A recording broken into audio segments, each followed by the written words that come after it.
Hello everyone, welcome to Class 10 History Civics, Chapter number 3, Program and Achievements of the Early Nationalists. As we already know who were the early nationalists, they were the moderates. Moderates with a very moderate views on political field.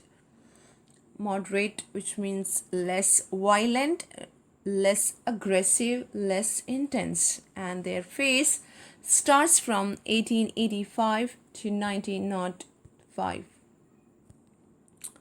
Next, let's have a glance at our previous class. We learned about the early nationalists. Who were they? Please try to recall them, few of the nationalists. That is Dadabhai Nauroji, Surendranath Banerjee, Feroz Shah Mehta, Gopal Krishna Gokhale, Pandit Madan Mohan Mallavia, R.C. Dutt, Justice Ranade, and many more.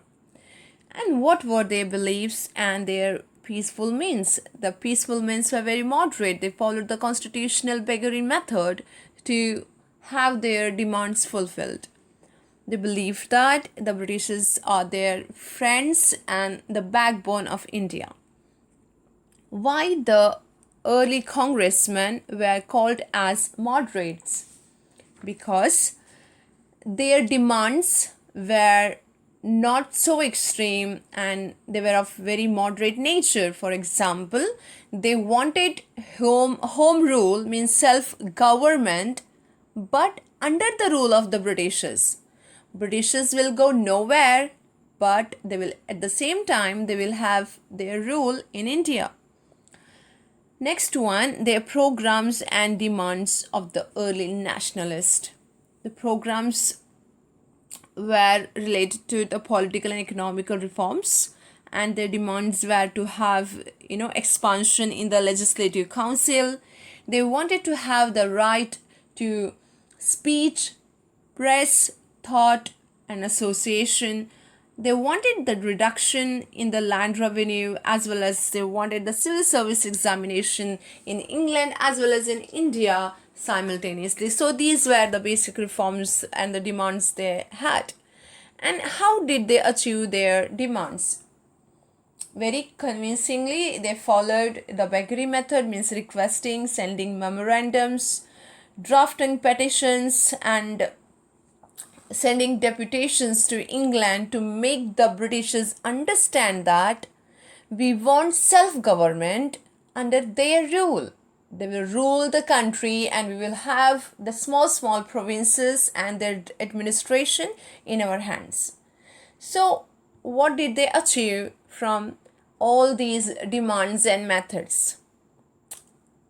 And what contribution did the important early nationalists pay, and what was the attitude of the government towards the Indian National Congress? So we are going to learn this in this video. So the achievements of the early nationalists.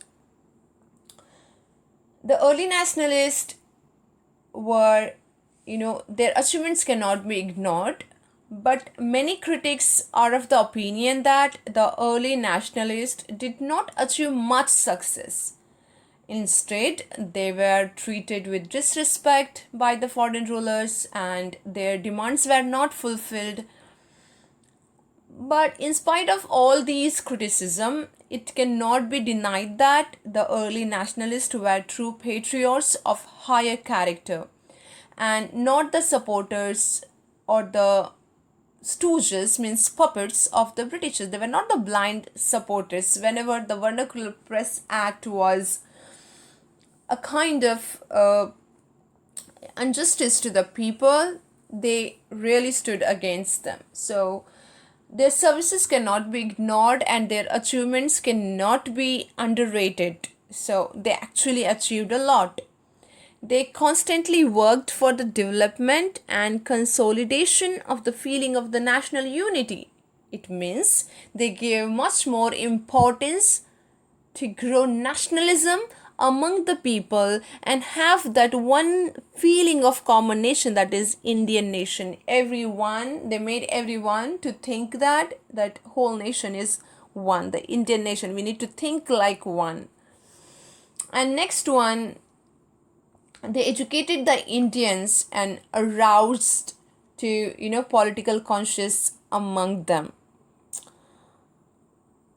And they created, like, whatever the in and out, the activities, the memorandums, the petitions, the deputations, whatever the activity was going on, they were educating the people about it. They were educating the people about the policies, like development policies or repressive policies. They used to let the people know about it. They try to spread awareness on this. The educated Indians and aroused the political consciousness among them. They gave them training in politics, political agitation, and struggle. So they trained the people about, like, what exactly the struggle is about. What do they want? What are their demands? What are their methods? And finally, they laid the foundation of nationalism. They arouse the national feeling among the people in such a way that over which a superstructure of Indian National Congress, was raised later on. So if these were their achievements, what made them fail in their struggle? So reasons for their failure.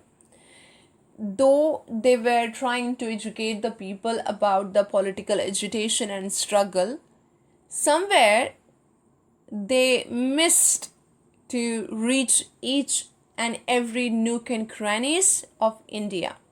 They could not have a mass following. And more than that, they believed that the Britishers are their friends. They believed the Britishers, they trusted the Britishers, and felt that sooner or later they would agree or establish institution in India. They thought that the early nationalists thought that one or the other day, though they waited long time, they believed that one or the other day these Britishers will agree for at least self-government and have their own organization in India. But they did not see that the British interest clashed with Indian interest. Britishers thought that if they give any rights to Indians, they might end up in another revolt. So whatever the policies or reforms were taken place in India, it was benefiting the Britishers, not the Indians. And the early nationalists did not have a mass following, though they were trying to educate the public, but they were not able to get everyone's attention or everyone's support. So they did not have a mass following. They adopted moderate constitutional method to achieve their goal. If the Britishers did not agree for certain demands or objectives of these early nationalists, they did not strike against it. Instead, they modified their demands and tried to put it in front of the Britishers so that they will not get the Britishers angry, because the early nationalists were completely influenced by the people, actually, by the Britishers. Next one, let's learn about the contribution of important early nationalists. So we already know the phase from 1885 to 1905, and we already know several nationalists who really contributed and served India, but the important one are Dadabhai Naoroji, Surendranath Banerjee, Gopal Krishna Gokhale. So let's learn about Dadabhai Naoroji. You won't believe he was called as the great old man of grand old man of India. Dadabhai Naoroji was, born in Parsi family in Bombay in 1825. And he is one of the founder members of the Indian National Congress. And he was elected the president of Indian National Congress thrice. Once in 1885, and next one 1893, and third time was 1906. And he's quite famous for his drain theory. and his views on Indian economy. He was the one to make the people realize that the Indian economy is being looted by the Britishers and taken to England. And he also found East India Association and branches were set up in Calcutta, Bombay and Madras. And I want to tell you one more thing. East India Association was established not in India but in England. So from his from England, he used to, look after the economical agitations in India. He started a magazine called as Dharma Marga Darshak, and he has also written one book, Poverty and Un-British Rule in India, which talks about the drain theory. Next one. His efforts caused to pass a bill in 1903 allowing to hold the ICSE, Indian Civil Service examination, in England and India simultaneously. Not only Dadabhai Nauroji but also Surendranath Banerjee and Gopal Krishna Gokhale, Feroz Shah Mehta. These leaders also cooperated with Dadabhai Nauroji to have this bill pass. He protested and started movement against the Vernacular Press Act and Zamindar's atrocities. Zamindar's atrocities means Zamindars, the brutal and the cruel treatment by the Zamindar to the small farmers, means peasants, the poor peasants. So he really protested and started movements against the Vernacular Press Act and Zamindar atrocities. He believed in 4 resolutions on self-government, boycott, Swadeshi and national education. And whenever he gave, address in his Indian National Congress, he always highlighted about self-government, boycott, Swadeshi and national education. He served India for 61 years. And he was also known as India's unofficial ambassador to England because he was not officially the part of Indian government, but he really worked in favor of India by staying in England. That's why he's considered as India's unofficial ambassador to England. And the credit for demanding Swaraj from the Congress platform for the first time goes to Dadabhai Nauroji, and Swaraj was keynote of his presidential address at Calcutta session in 1906. And he highlighted, he vividly showed as to how the wealth of India was being drained to England and how the Indian economy was being ruined. And it is clear that Dadabhai Nauroji was a true patriot and had a rare qualities of head and heart. Means he was kind and he was smart. For this, for his selfless service, his name will be like alive forever in the hearts of the Indian people. Next one is Surendranath Banerjee, who is known as Edmund Burke of India. Edmund Burke was a statesman means like politician of England, who was born in Ireland, and then he was shifted to England and became a greatest orator, one of the greatest orator, means a speaker. So then the skills, that Surendranath Banerjee had is the replica of Edmund Burke. So he's known as, one often called the Indian Burke. He had the ability like Edmund Burke to use his oratory skill to inspire the audience. His speeches had knowledge and the capacity to change the mentality or change the thoughts of the audience. So basically Surendranath Banerjee was born in Bengal in AD 1848. And he started his, Indian Association in 1876, which one later on merged with INC in 1886. He agitated against License Act, the Arms Act and Vernacular Press Act. As I told you, the achievements of the early nationalists cannot be underrated, okay, because they were not the blind supporter of the Britishers. Now, for example, License Act, Arms Act, and Vernacular Press Act were in favor of the Britishers. Those were not, they were against the Indians. So, not only Surendranath Banerjee, along with him, alongside of him, Dadabhai Naoroji, Feroz Shah Mehta, and many more supported this thought actually. And he vehemently opposed the Minto Morley reforms. Vehemently means strongly. And according to the Minto Morley reforms, the Indians will be limited in the, involvement of British India. Administration, it can be administration, anything, defense. So the number of Indians will be very less compared to the Britishers. So he opposed Minto Morley reforms of 1909. Next, he also opposed the division of Bengal by Lord Curzon in 1905. We are going to learn about the partition of Bengal in detail in our coming chapters.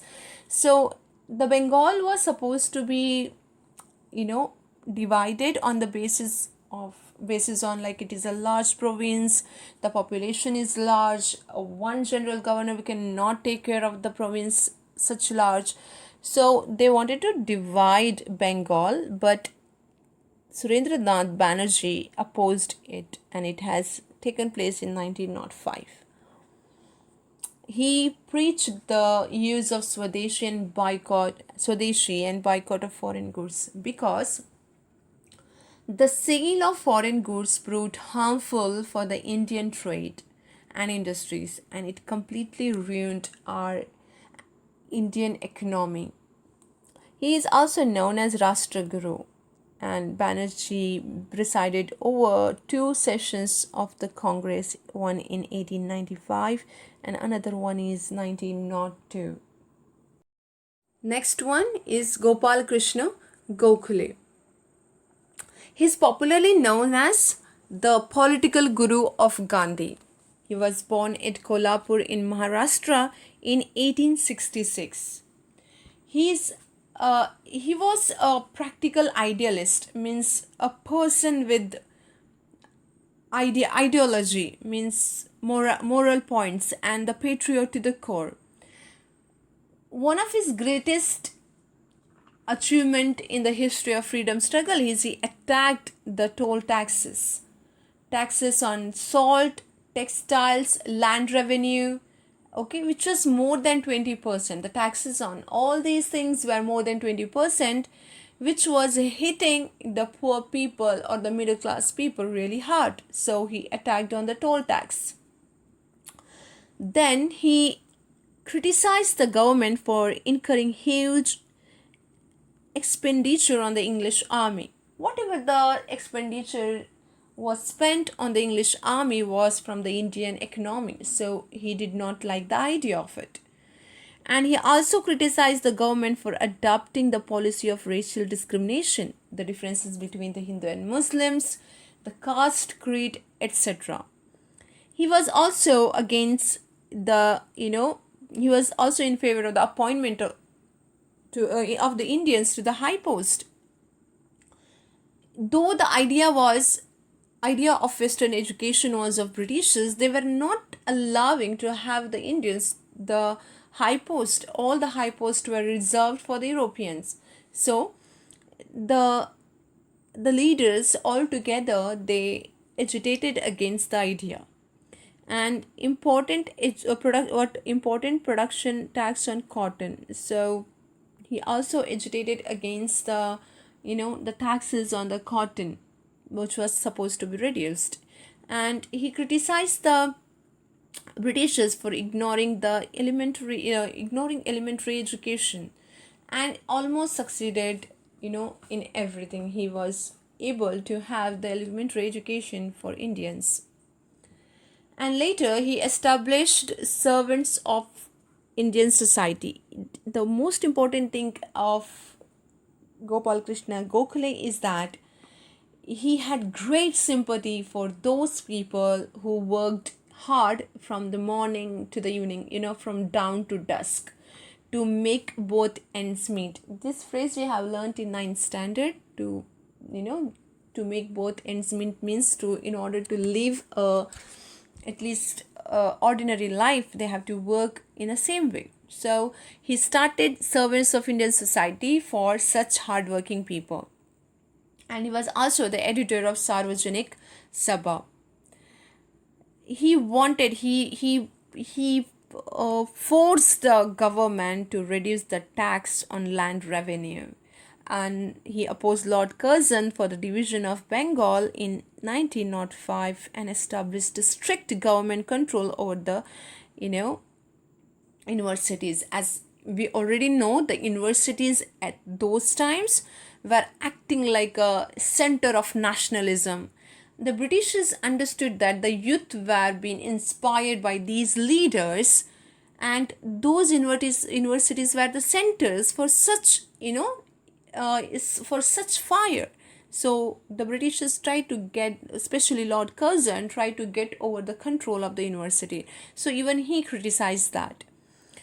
And he wanted the Britishers to encourage Indian industries, because we are running, our Indian industries were collapsing.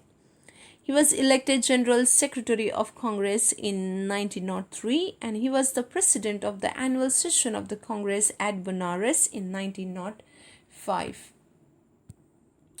Then next one, the attitude of the government towards the Indian National Congress. Though in the beginning, the government adopted a favorable attitude towards the Congress, viewing its leader as friends, and they accepted this Indian National Congress because the government wanted to use this Indian National Congress as a safety valve, a safe door to ease out the discontent among the Indian people. Means any revolt takes place in future, Indian National Congress will act as a distinguisher. So, and later on, then the Viceroy Lord Dufferin was pleased over its foundation and wanted to perform the function similar to those of the majesties. In England also there is majesty, Queen and Queen Elizabeth, and thereafter there are parliament as well, council, secretaries, etc. So Viceroy Lord Dufferin also thought that he will have the same administration in India, and they were also with the opinion that they will be able to understand the real feelings and the sentiments, but it was not exactly like that. Why? Because the Britishers started to rely on the policy of divide and rule. And they started this policy because the early nationalists, whose demands were moderates in the beginning, now they started to demand more moderately. They started to demand more but moderately, which were not in favor of the Britishers. So they followed the policy of divide and rule to weaken the national movement. As we know, with the help of Bahadur Shah II and Nana Sahib, we were able to create the unity of Hindu and Muslims, which could later on cause a great problem. So the Britishers followed divide and rule policy to break the Hindu and Muslims unity. They encouraged the Muslim leaders to start an anti-Congress movement. How did they encourage the Muslims to form an in what organization which is against the Congress? By stating that if the congressmen win, or they are free from our rule, then you will remain as the puppet in the hands of the Hindus. In this way, they created misunderstanding between Hindu and Muslims, and they made the Muslim leaders to form anti-Congress organization. In this way, the British sowed the seeds of communalism. The communalism is that seed which was used to drive a gap between Hindus and Muslims. They caused a split in the national movement, and both the Hindus and Muslims were engrossed now. They hated each other. But we must not forget that the more the government tried to oppose the Congress, the more powerful, the more influential and popular it start to become. And because of all these reasons, the political field expanded its roots and they become very stronger. Though the policy of opposition, hostility, and repression followed by the government, they could not break the national movement, and finally we got freedom in 1905. Thank you, and please take down the notes.